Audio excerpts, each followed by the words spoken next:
First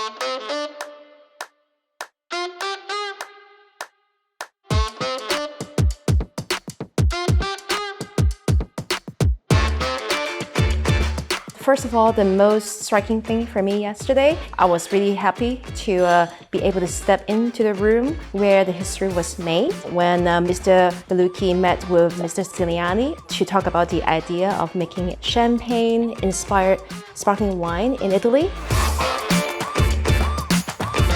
You can see how the visions of these pioneers carry forward.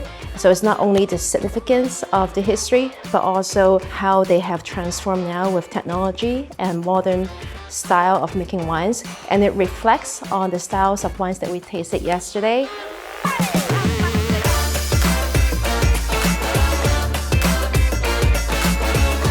We were hoping that Franciacorta will be accessible in many parts of the world, so that the rest of the world can see how the potential of Franciacorta wines can be.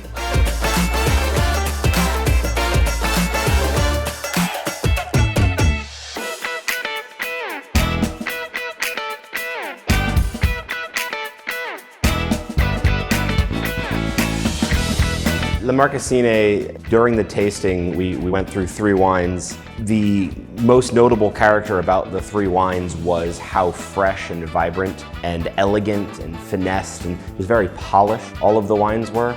And I think that's captured pretty well throughout most of the growers in Franciacorta, looking for that freshness and purity of the fruit and not so much the process of making the wine. We talked a little bit about soil, we talked a little bit about different parcels, but overtly the main focus was on the quality of the fruit of Pinot Noir and Chardonnay and what they're growing and able to source through their different vineyards.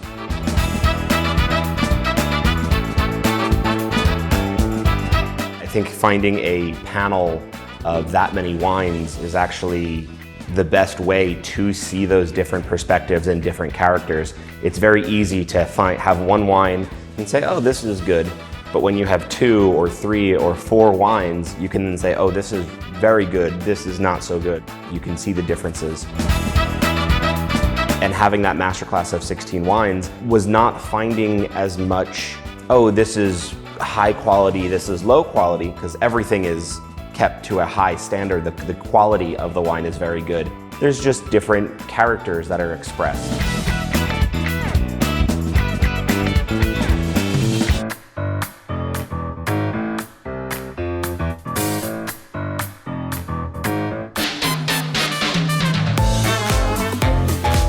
Yeah, we had a really intense day yesterday. We kicked off the day with Monte Compagnoni, a family-run winery, and a great philosophy behind the wines. Great acidity, freshness. Even the Reserva was still very fresh, very elegant, well-balanced. We continued the day with Veronafiere, which I felt was a kind of more modern style winery. 100% organic, great views on the sustainability, on the actual foothills of the Lago Iseo.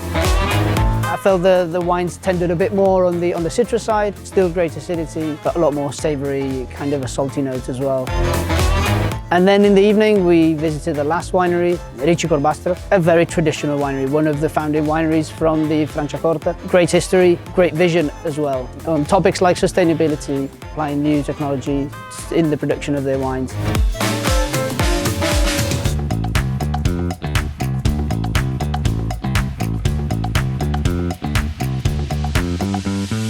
Telo Bonomi, another great winery, a lot of history and combined with innovation. They're one of the first wineries to introduce yerba mate in their wines. Such an old variety, but yet so new. Its potential is great. It gives these wines all these citrusy notes, this freshness.